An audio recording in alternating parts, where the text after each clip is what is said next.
Give me a minute. Oh, shit. Hold on. Give me a minute. All right, there we go. I got to make sure I'm in focus. Give me a second. Hold on, y'all. Damn. Uh-oh. There we go. It might be a little glitchy. I ain't going to hold you. The Wi-Fi is atrocious at this very moment. Let me see. The Wi-Fi might be a little... I'm trying to get it going. This stream is hella glitchy. Yo. All right, yeah. You know, I'm trying, y'all. I'm really, really trying. Yeah, honestly, what it is that I'm doing a lot right now under... My computer is uploading the footage for today's video. Like, I have a video. I'm trying to see if I can... Let me see. There's a pigeon outside my window. All right, get out of here, pigeon. Damn. Listen. All right, you know, I'm just going to step back. Fuck it. We're just going to step back. Is that good? There you go. All right, hopefully. No, get out. I got to close my window, y'all.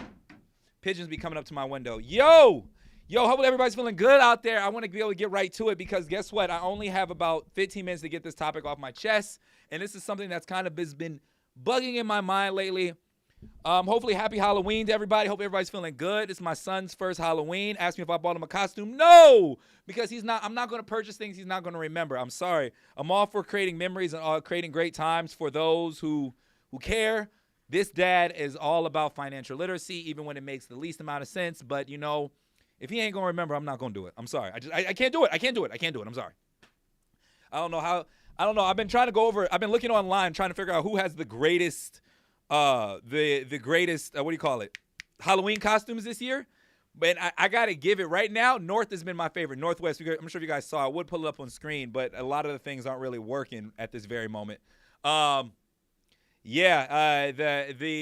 love North. I love North's fucking, her Tyler the Creator is just like so cool. I don't know. I love everything about North. How she's managed to be Kanye's daughter. I'm going to say Kanye's dad. That's crazy. How she managed to be Kanye's daughter and managed to create her own identity.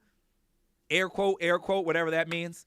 I think that's quite interesting. I think it's quite entertaining, to be honest with you. I think that I think she's one of my favorite nepotism babies, Nepo babies. I think my second favorite would probably be Jay Wan. I'm sure you guys know I might be a little bit too hip-hop. Jadakiss' son. He's pretty cool. I like him. You guys have any favorite Nepo babies? I think it's really interesting as I go into adulthood and parenthood. I'm starting to realize that there's a lot of Nepo babies in the entertainment business. And for some reason, the entertainment business has done such a good job of putting on this persona that all these kids just got it out the mud. When you start finding out that, like, the obvious ones is like Jaden Smith and things like that. Everybody knows who they are. Like, those are the obvious. Those are the obvious kids. But then when you start breaking down, like Billie Eilish, you find out she's the son of the engineer that did yada, yada, yada, all these other albums, or excuse me, the daughter. It gets really interesting. But yeah, shouts out to Northwest and her Halloween costume. I think if I did top 3, I think also Sierra's is pretty dope. Sierra's costume, I think she wanted to be Glorilla. Shouts out to entertainers who dress up as other entertainers to keep relevancy. I think that's pretty cool. It lets you know that you're tapped in to the market. You know, you're tapped in to the overall what do you call it? They're tapped into the I don't know, just the common world, the pop culture moment. Justin, you said talk about Nepo babies. Talk about Bronny. Yo, Bronny has been.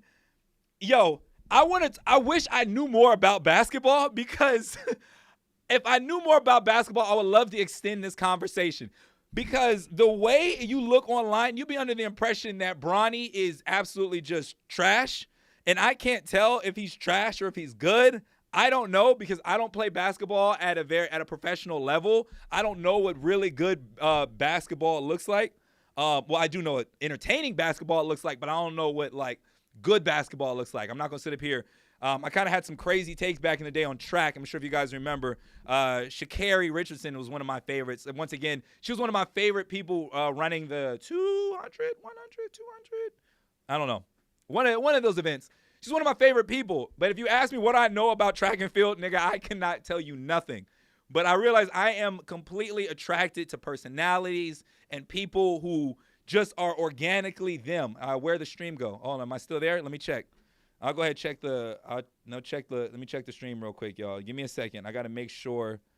I have to make sure we're all there. You know, sometimes it works, sometimes it doesn't. I think my laptop is doing a lot right now.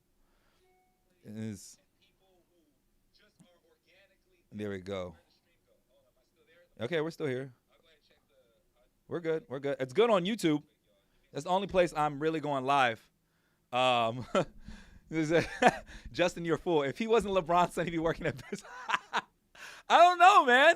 I just was saying I'm not informed enough. I want to be informed enough on basketball, and every year I tell myself I'm going to get better at following basketball so I can have basketball-driven conversations.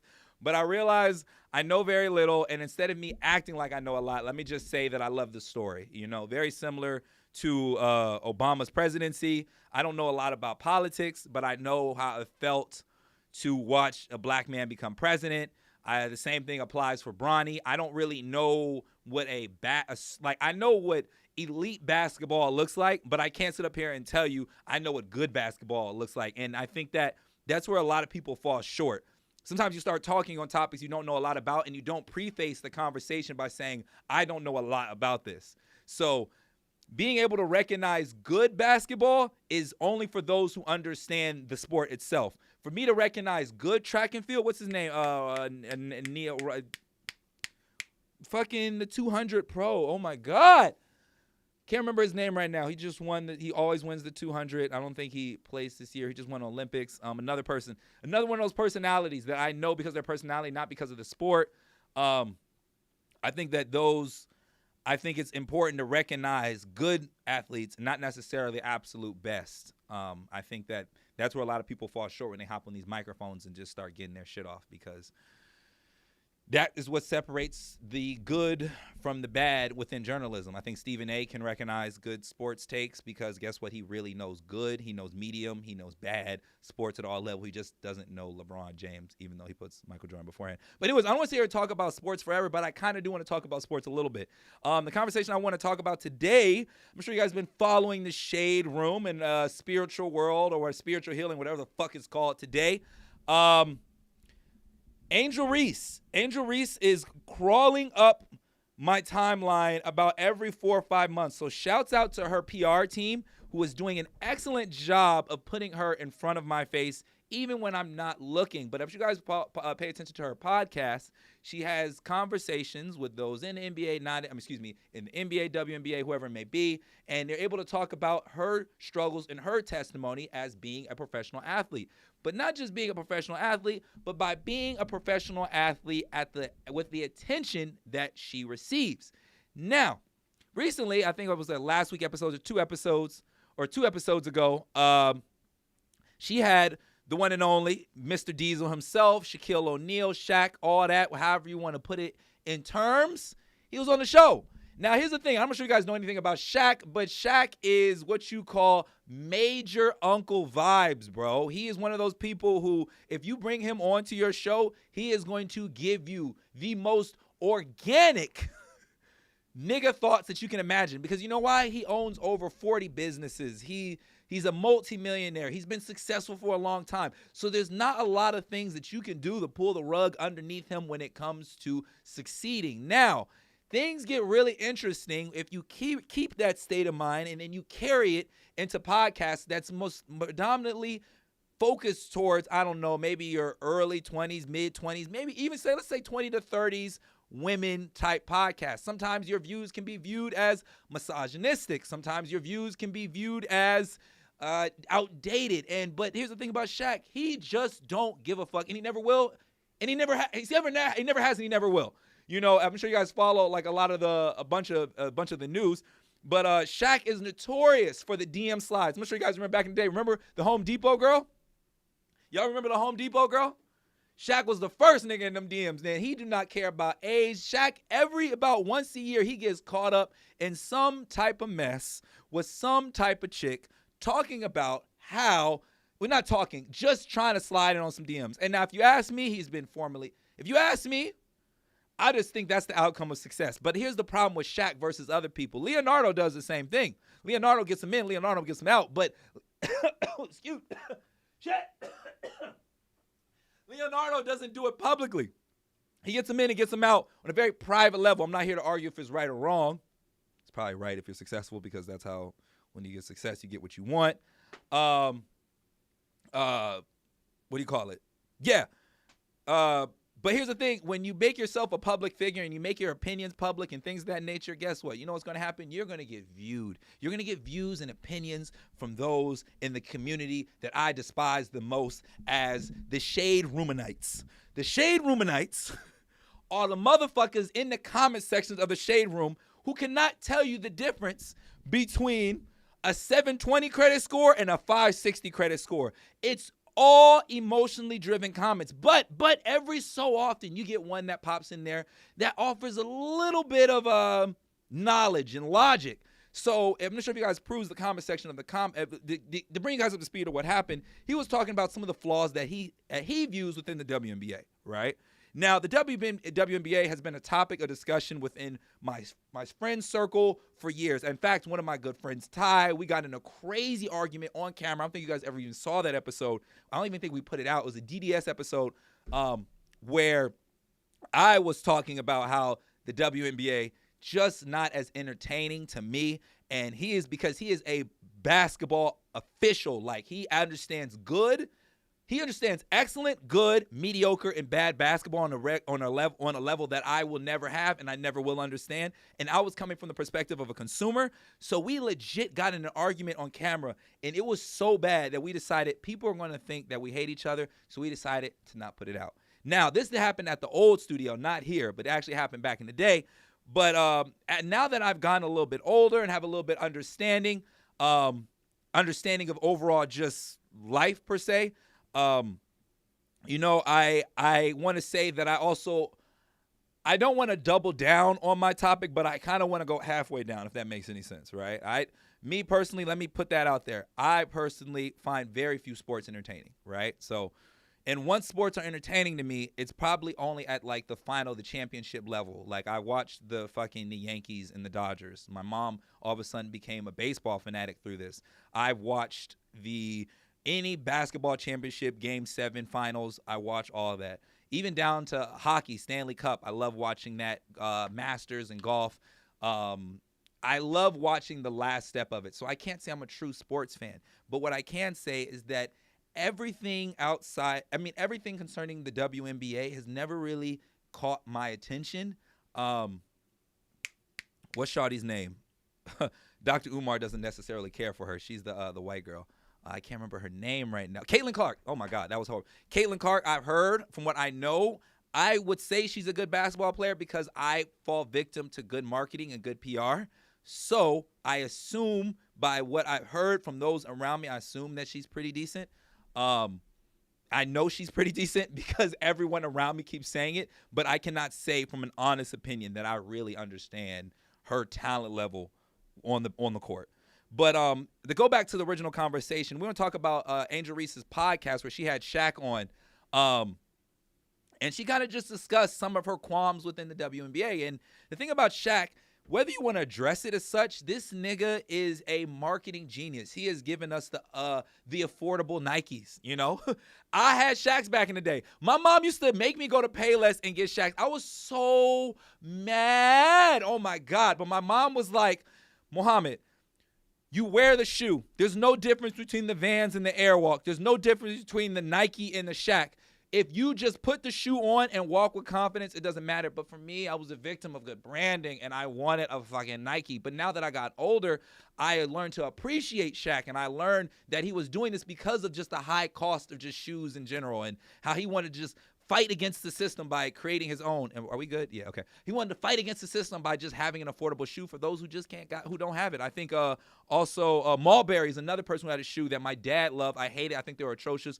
Whatever, it's another conversation. Now, even if you want to disregard Shaq's knowledge in shoes, you have to respect the fact that this nigga has been great within branding on television. You know, TNT. This man him and Charles Barkley have made millions off of arguing with one another, off of the conversation, who has a ring and who doesn't. I think you can even add to the conversation of just his relationship with Kobe being the Mamba, the most focused individual to ever exist since Gandhi, and then to have the most kind of lucid person to ever happen would probably be Shaq. Even Kobe habitually talks about if Shaq would be serious about his career, we probably have like 10 rings. But, Shaq has literally been shacking around his whole time. But I knew the moment I saw the clip from this podcast, and now I'm going to just be honest with you. I didn't watch the whole podcast. I don't watch Angel Reese podcast, but I will after this clip. I want to see what other guests she brings on because now I'm interested. The moment I saw Shaq on camera with the heat wave sun visors, like when he was in like DJ mode, Shaq in DJ mode is like an uncle who just had his first sip of liquor at the cookout. Like, it's nothing good is going to happen. The craziest comment's about to happen, and it's going to make someone in the circle uncomfortable.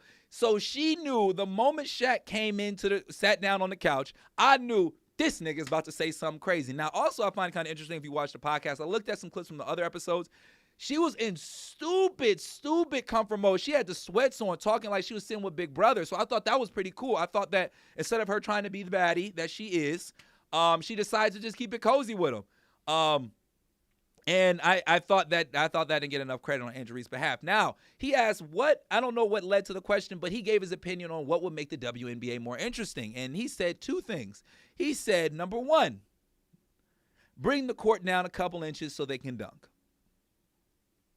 Me personally, I don't know if that's really going to make a difference. I was talking to my homie Dietrich, and he said that bringing the court down it would fuck with the integrity of the game.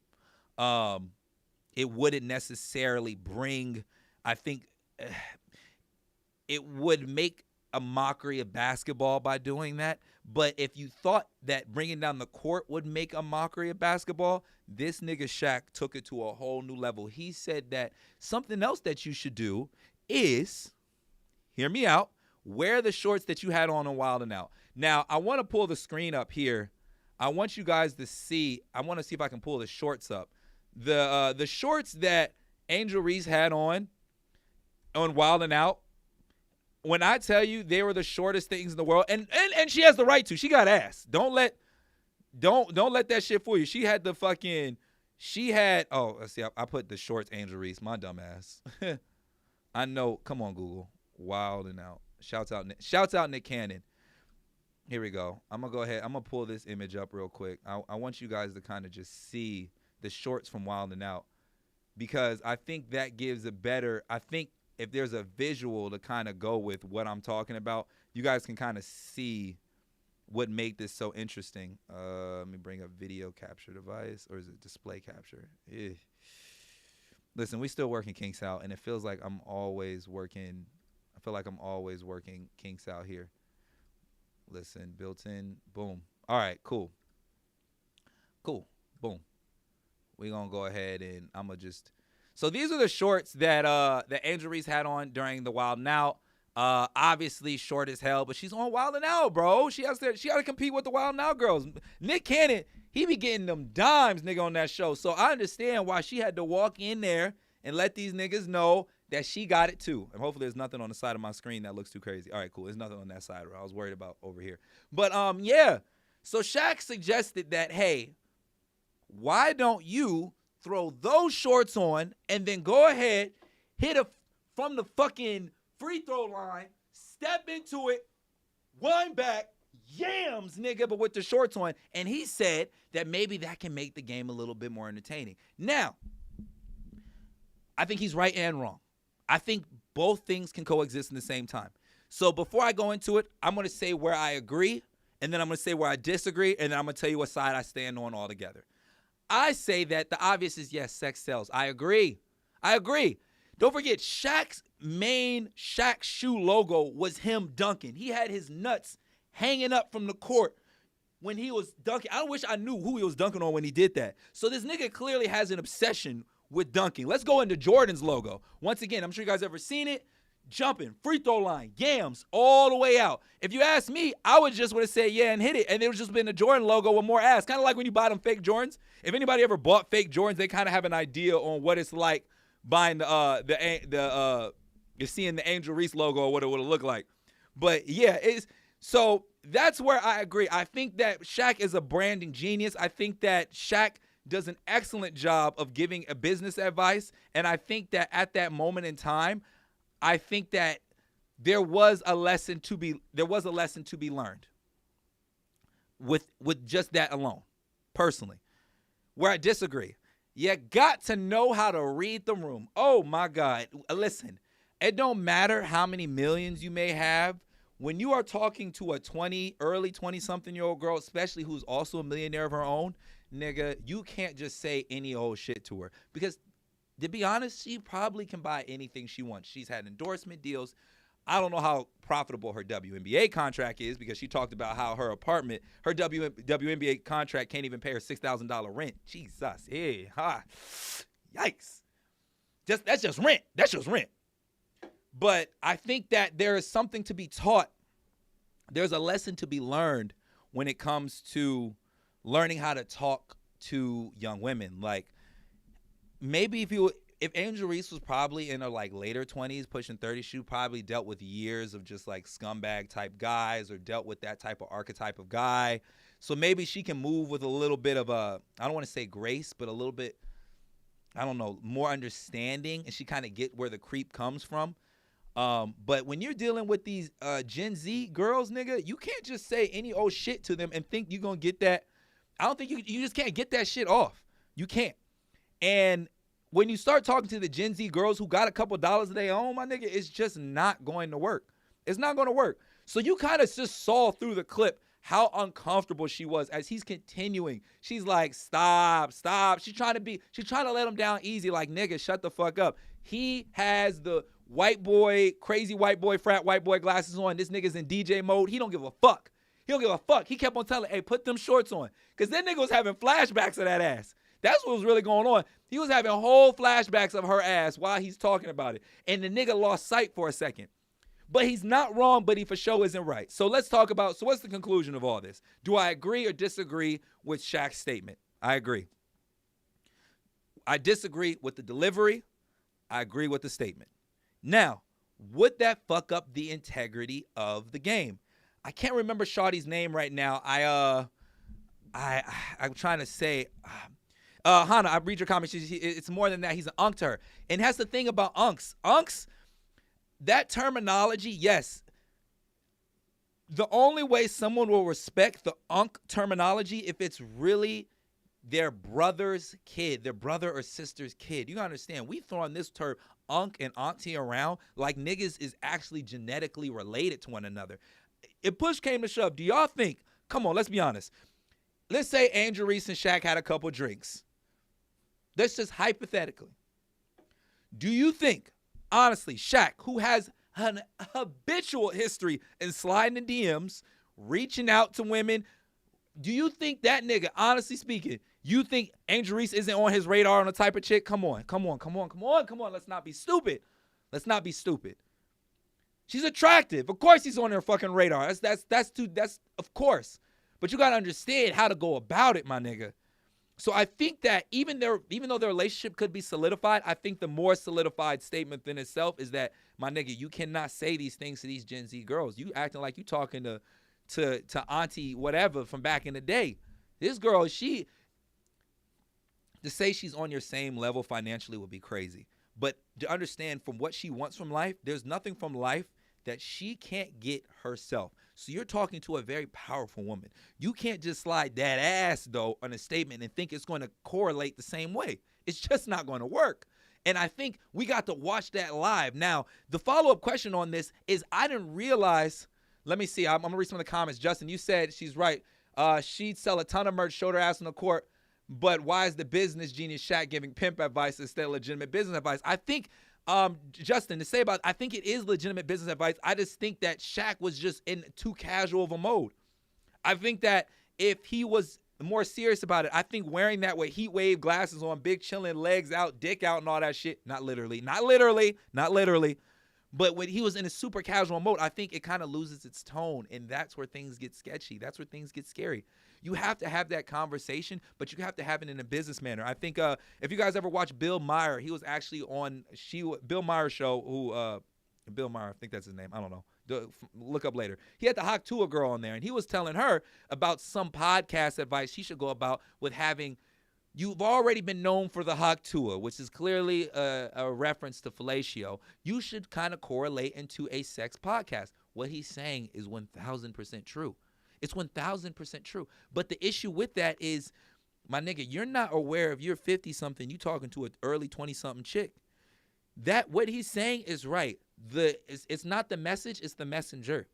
And there's no really pretty way to go about doing this, especially when you got cameras on. Now, the bigger conversation I want to have is what I wasn't aware of. If you look into the shade roomanites, I didn't realize how common that was.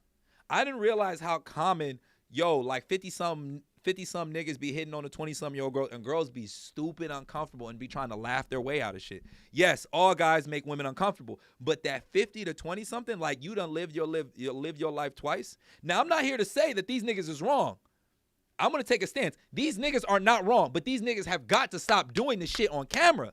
You can't do this shit on camera, B, because it's only going to be perceived wrong. If you start looking at some early look at your grandma. Look at some of the early look at some, if you just fuck, I'm sorry, I don't say fuck grandmas. Look at the generations before us. That age gap was not far-fetched. That 40-20 or mid-20s, mid-40s was very common. Very common. But the issue is that these niggas was getting these shit off in private, B. This day and age of social media, if everybody's spilling their beans, as I'm sitting here on camera telling my whole life, is it's fucking up not just the kids, it's fucking up these adults. They haven't learned they're taking the private conversations and making them public. You can think Shawty got ass. My nigga, don't say this on her platform. You know you're going to get clipped up. Do you know how many... The whole archetype of spiritual healing, shade room, all those types of pages are going to clip you and make you look crazy? I'm saying, like I said, Hannah, they're wrong. She's that they're initially, hitting on you initially is okay or whatever, but the persistence comes after rejection is what makes it creepy and uncomfortable. Yeah, and that's SA, bro. That's sexual assault for those who don't know. You're right. There was a quote on Cam Newton's podcast. I can't remember the guy. I think his name, I want to say Ari Spears. He said he considered himself to be successful because he says, now mind you, he's a comedian, so he's covered by the cloak of comedy and rhetoric. So stay with me. He said, I consider myself successful because I own a sports car. I have a couple dollars. I'm not rich, but I like women in poverty. I thought that was it's comedy, but it's so honest. There's a lot of niggas who chase women in poverty, or that's their type per se, because guess what? She wants a little bit of security, he wants a little bit of attention, and they have a match made in heaven. These niggas on today are going to the women who do not need your fucking money. They don't need your attention. They don't need anything from you, especially when you got a 20-year age gap. So you cannot take the techniques you're using on shawty who ain't got two nickels to rub together and come to the shawty who got a $6,000 rent. I don't know why. I don't know what's going on with the unks of today, and I got to be careful because I'm in that unk. I'm walking up there. I'm walking real fast. But the unks of today are just completely detached about the rules and the regulation of the dating world. They're using the old school rules that they watch their OGs use. They said Hannah said they chase women in poverty because they want to dangle that money over their head. Listen, the dangle can go and she dangles pussy over his head because he probably couldn't get pussy from a back. Like it's the dangle thing doesn't really hold any water because everybody's dangling something over someone. You know, Ari could potentially just want a shawty who look good, who ain't got nothing, so he can dangle money, and she just wants a nigga that she can dangle coochie and ain't really got to do a lot to him, and she gets what she wants. It's an exchange.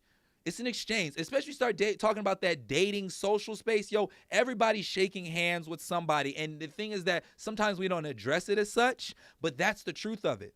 Now, if you start talking about marriage and things of that nature, the conversation can get a little bit more sticky. But if you're just talking about in that talking dating space, bro, all bets are off. All bets are off because everybody's just getting what they want. So my note to Shaq is at about 30 minutes in, because I just wanted to make this real quick. I just want to talk about this one thing, is my man Shaq, brother, please stop using the techniques that you use. I don't know how to respond to that. Oh, whoa, that's crazy. My Siri was listening to the whole thing.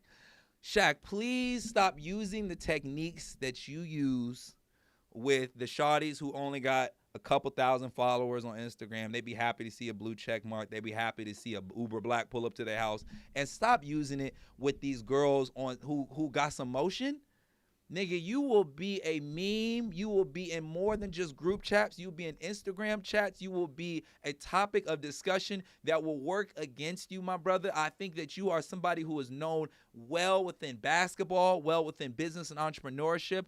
I would hate to see it all fall down because you thought Angel Reese was just some girl off the block when she is the furthest thing from it.